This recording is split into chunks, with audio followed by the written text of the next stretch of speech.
it is yet just another reminder that we have so much work to do in these United States of America. And that is not to say that we have not come a mighty long way. We have come a mighty long way, but you can't rest on your laurels when you come a mighty long way. We still have a mighty long way to go. So we're gonna set the table for this segment with a book that was written by or edited by and introduced by none other than Dr. Cornel West. And the title of this book is The Radical King. And Dr. West really lays out in the introduction of this book.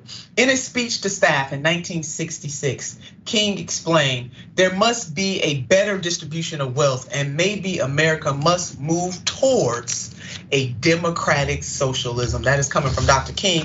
And Mayor, I know for you, in talking about like the latter years of Dr. King's life before he was assassinated, is truly the radical king. Yeah, I mean, we see in King, first of all, let me not minimize the passive king who saw, that nonviolence was his path. I do think though, people should understand that is not a weak position to take. That is an extremely strong stance to be in, and say that in the face of all of this, I refuse to be unbowed, but I also refuse to scoop to that level. However, me as a person who's never been passive about how I respond to violence in any form, did see a change in King that was different than most people. And I would say Black folk that were part of the civil rights movement or the ending of slavery, that was different than most. Even though he didn't get to be young, he died at 39. We saw King become more radical, whereas we saw people like Frederick Douglass become more comfortable. The more notoriety, he became a part of the Hayes administration and spoke against some of the Black radicals of his time. We saw King do something exactly different.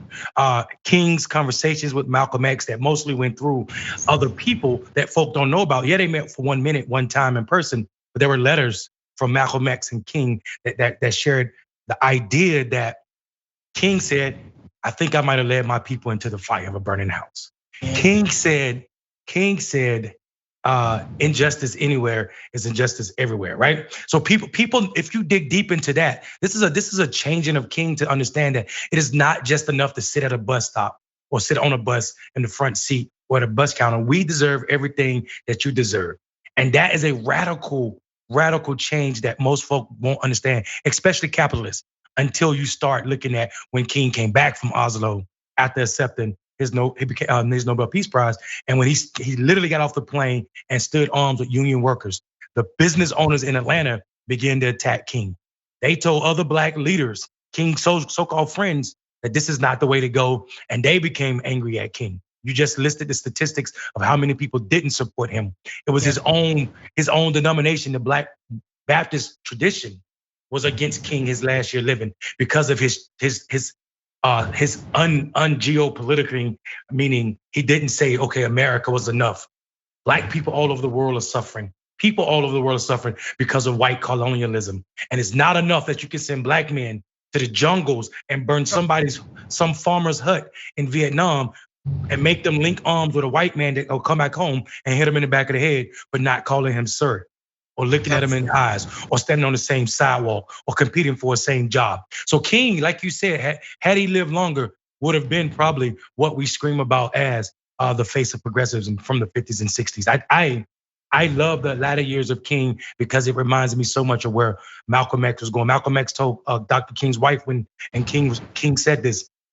He told my wife when I was in Birmingham, when Malcolm went to Selma, talking about Coretta, that, hey, I think I can do more help for King if I continue to criticize him and talk with fire, because I offer an alternative that white people didn't want to deal with, which means King can get more done for Black people. And King absolutely knew that space and welcomed that space, which is why he showed up in a way for King, Dr. Malcolm X, I should say, his wife at the end of her life. So yeah, man, well, not at the end of her life, but after her husband left. So King, I have a respect for King as an older man that I didn't when I was younger. Yeah, I totally agree with that, Mary. And there's always more that we can learn. And I want to correct something. That sermon that Dr. King would have, the title of it was Why America May go to hell. Same premise though. He's really critiquing this country and its sins in a way that is very strong. He didn't mince words, and the Hoover Files, the FBI, you name it. So the mayor and I can continue and continue. We will have to come back to this because we don't have to just wait for MLK Day to talk about this incredible life and legacy of the Reverend Dr. Martin Luther King Jr. And I want to close with this quote: "What is needed is a realization that power without love is reckless and abusive, and that love without power is sentimental and anemic. Power at its best is love implementing the demands of justice, and justice at its best is love correcting everything that stands against love." The Reverend Dr. Martin Luther King Jr. said it best. So we're sending you all kinds of love and lifting you up. Hopefully you will do something productive and do some reflecting on this Martin Luther King Jr. holiday. You know what I all want you to do about this time. I want you to definitely keep the faith, and I also want you to keep the fight. Happy Martin Luther King Jr. Day.